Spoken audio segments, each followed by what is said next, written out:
Hello everybody, welcome back to Magic Stew. My name is Kyle, and it has been so long since I've seen all of you fine folks. I've actually grown a beard in the interim. However, I'm very excited to be with all of you guys. I apologize that we have not made any draft content in a while. I have been awash with, lessons that need lesson planning, and students that need answers, and parents that need help for their students, and I need to sleep at some point. Oh boy, it's been hectic. It's been a pretty hectic ride. So thank you all so much for your patience. This is going to be a little bit of a different draft content than we usually do.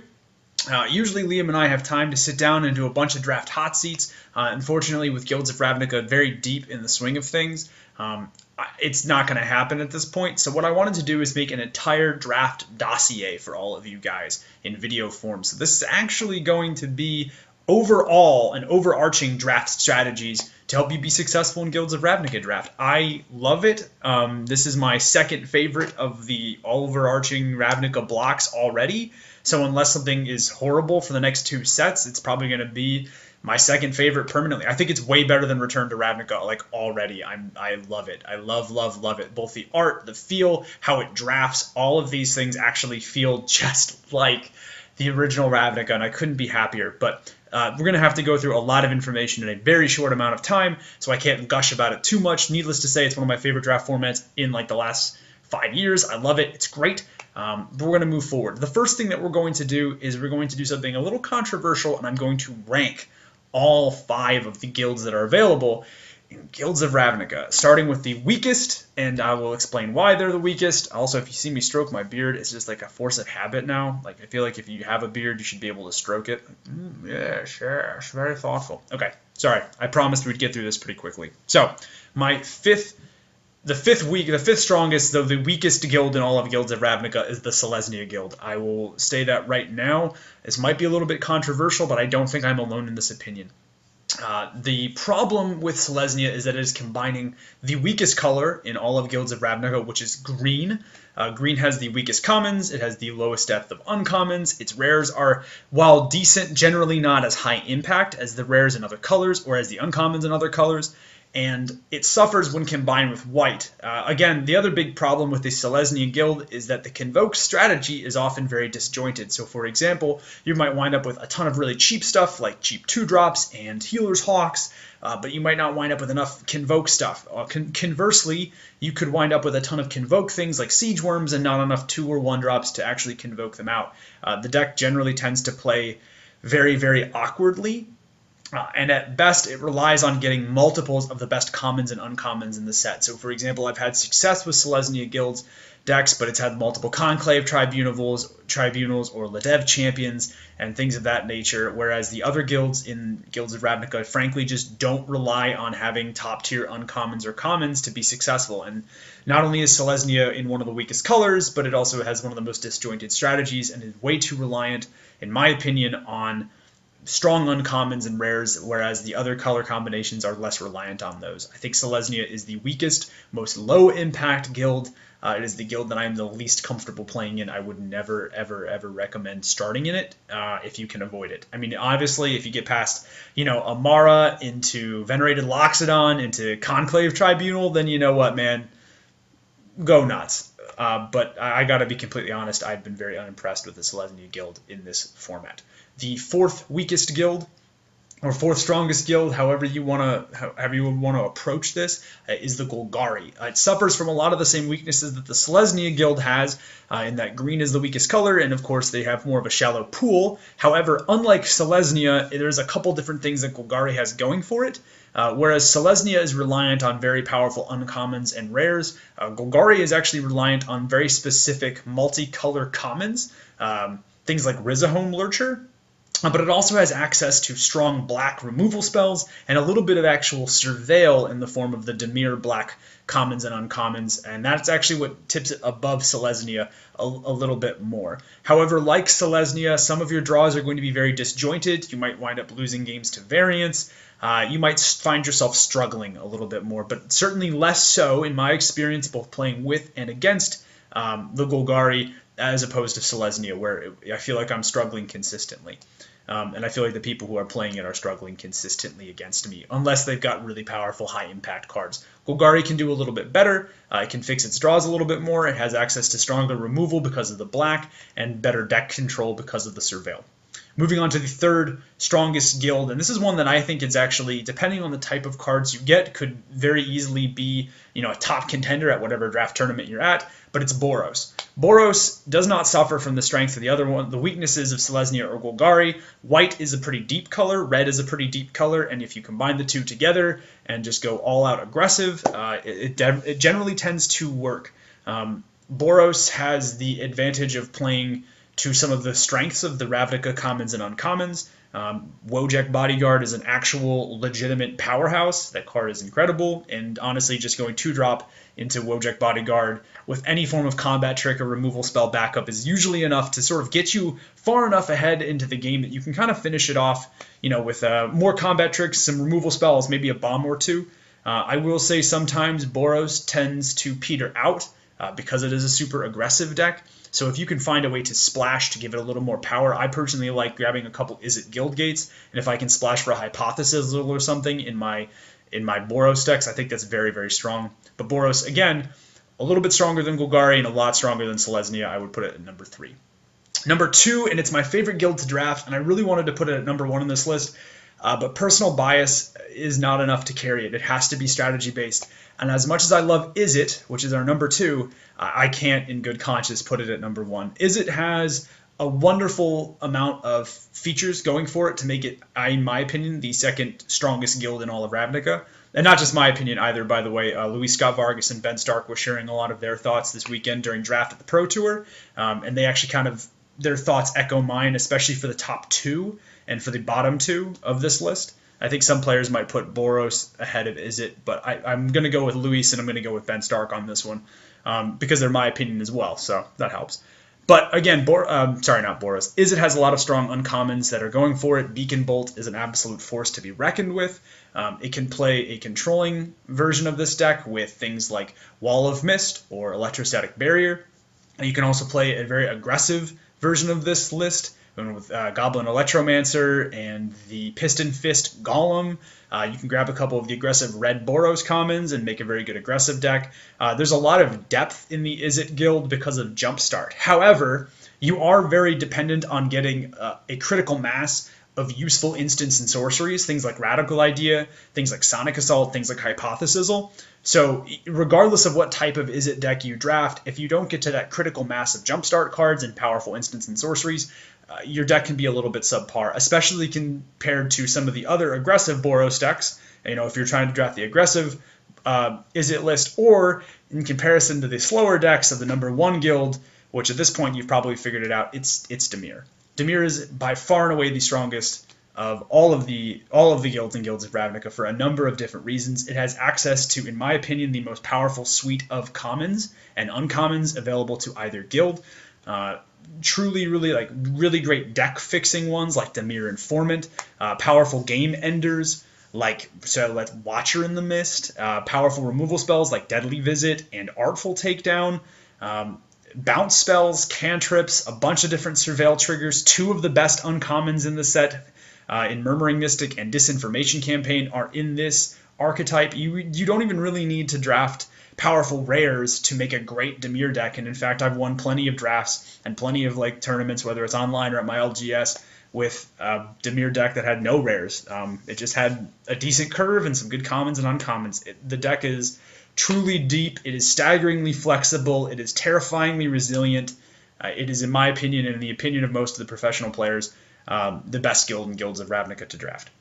So, moving forward with that, a few general tips to help you actually be a little stronger in your Guilds of Ravnica draft. My first tip is that you are undervaluing your guild gates. I keep seeing guild gates going anywhere from 8th to 12th to 15th pick. This should not be happening. Guilds of Ravnica is a set that is worth splashing. If you're in Golgari, for example, with a couple Dimir guild gates, you can splash for Artful Takedown, which is one of the best commons in the set. You could splash for Something like Capture Sphere if you're in Golgari and you've got a couple Dimir Guild Gates. If you're in Celestia, you can use a Golgari Guild Gate to splash for black removal. I already talked about grabbing an Izzet Guild Gate while you're in Boros to splash for Hypothesis or Beacon Bolt. Something along those lines. You can grab an Izzet Guild Gate if you're in Dimir and do the same thing.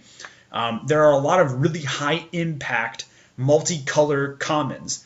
And so if you have an like a guild gate that shares one of the dominant colors for your guild, and the splash color of a multicolored card that you'd like to splash for, that's excellent. And the guild gates are a key part of that strategy. You are undervaluing the guild gates. You shouldn't feel bad if you're taking them anywhere from 3 to 5 in terms of your picks. I think honestly, I've seen people second pick a guild gate, and I honestly can't say that that's the wrong decision, especially if it's a weak pack or if the signals at the table are weird. I think that's a completely defensible position.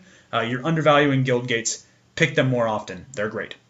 Another thing that you're probably undervaluing are vanilla creatures, specifically Dowser and Lights and Wall of Mists.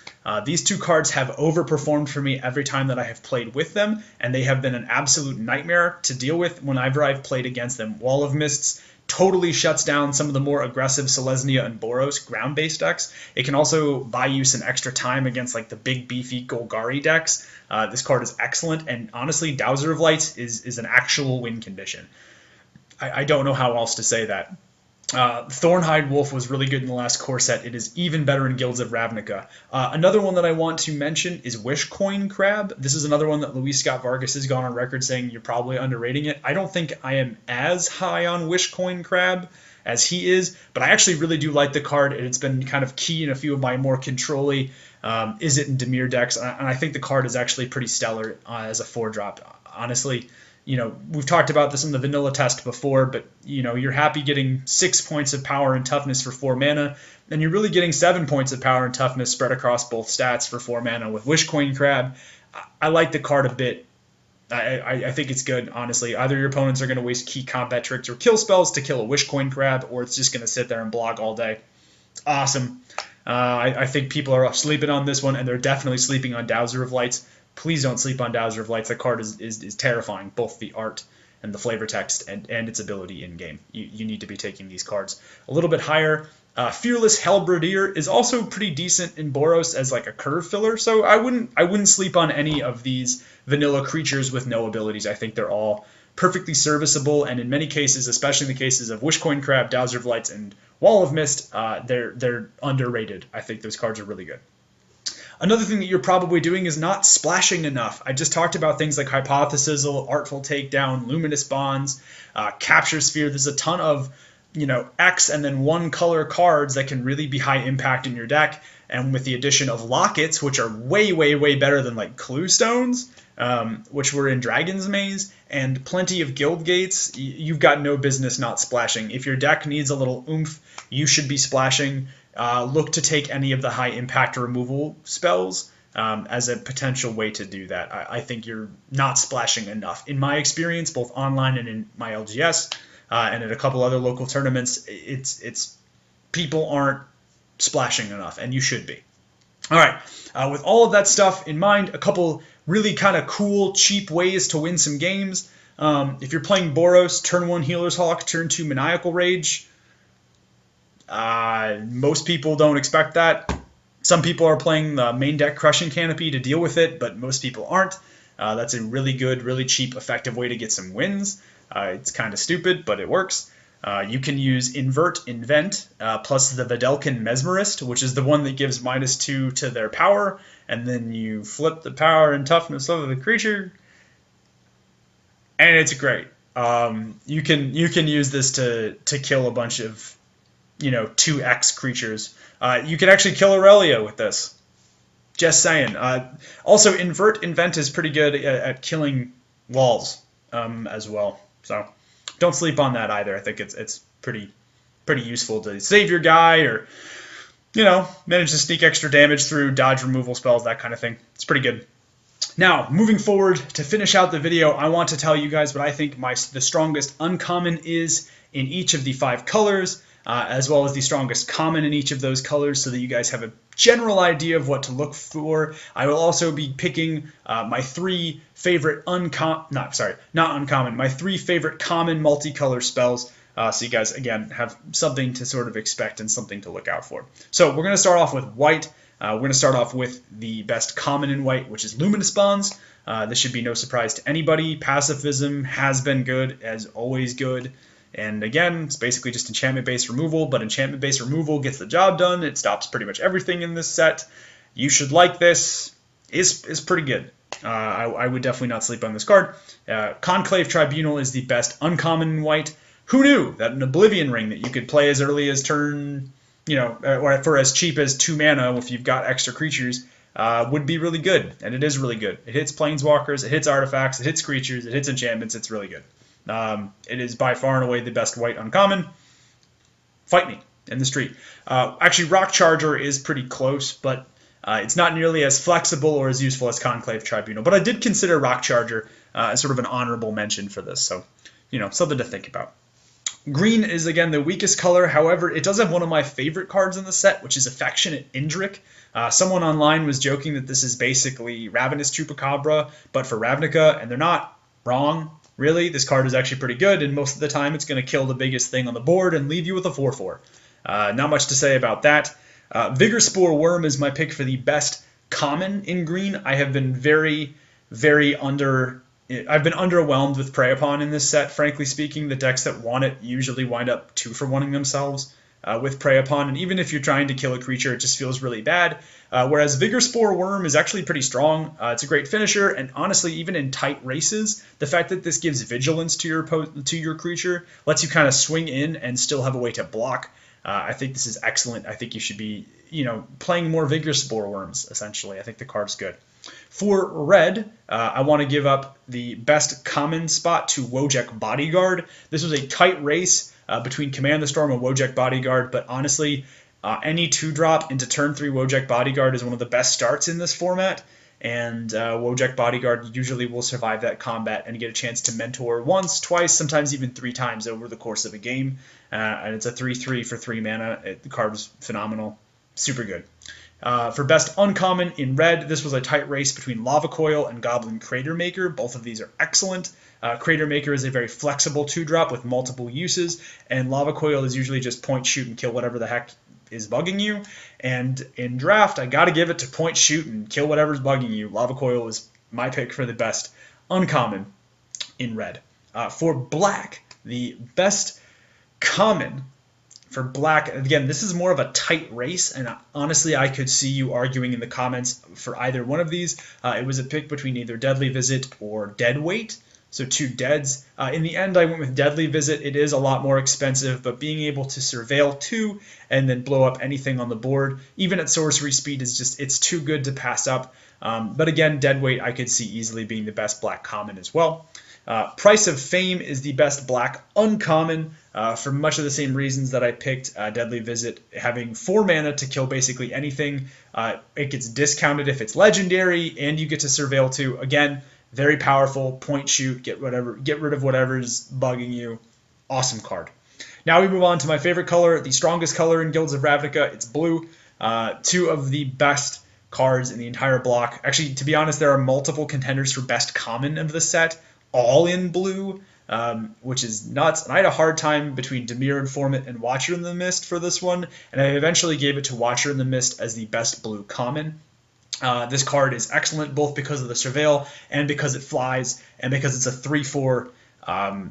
It's just very good. I mean, fixes your draws, enables your surveil mechanics, enables your undergrowth mechanics by putting stuff into your yard. If you're playing Izzet, this can put, your jumpstart instants and sorceries into the graveyard if you're busy searching for something else. As a 3/4 in the air, it handles its stuff very well. It dodges X3 removal spells. I mean, it does die to Lava Coil and Artful Takedown, but I mean, beggars can't be choosers. It's a common, and it does pretty much everything you need it to do.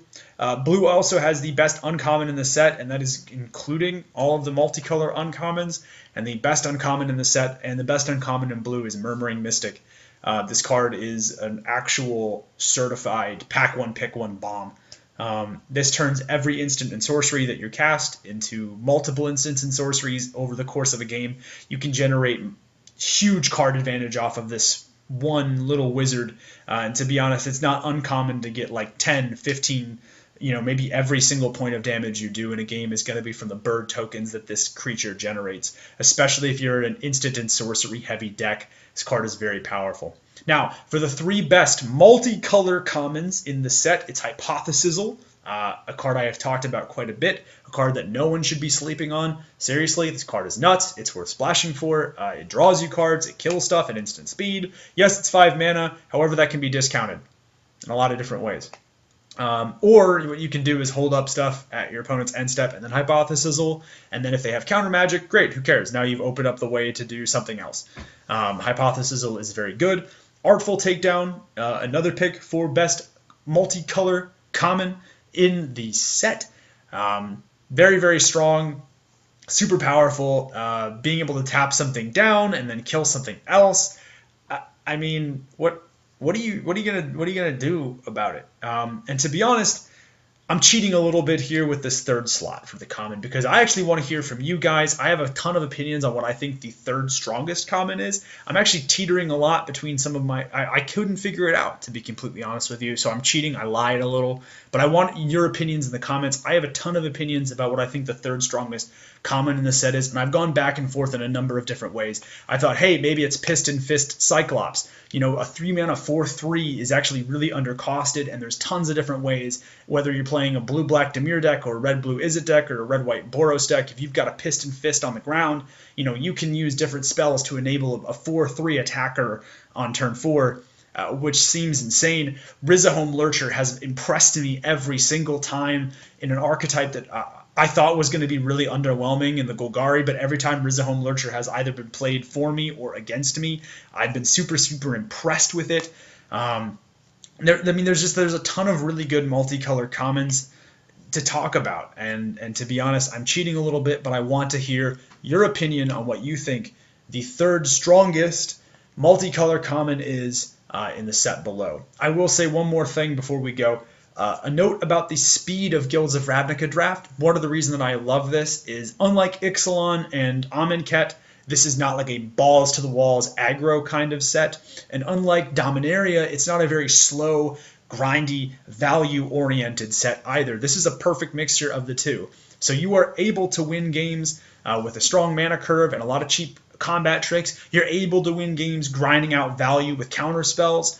I will tell you one thing, your mana curve is still very important. It's more important in this set, I think, than it has been anywhere else. And because of that, I also think you should not ever in this set be dipping below 12 or 13 creatures. I have yet to see a deck do well with less than 12 creatures, except for like 1 or 2 Izzet decks that had really, really strong instants and sorceries, but even then they struggled with ways to go and grind out wins. So again, be mindful of your curve, make sure you have at least 12 or 13 creatures, and then pick your own speed and then stay in it. Hopefully all of this has been very helpful for you guys. I know we've been moving kind of quick. I wanted to get all of this done very quickly for you, so this is sort of a shorter video, but now you have a general idea of what to expect on your Guilds of Ravnica Draft. You can expect more great content from us here at Magic Stew, but until next time, I am Kyle Ott.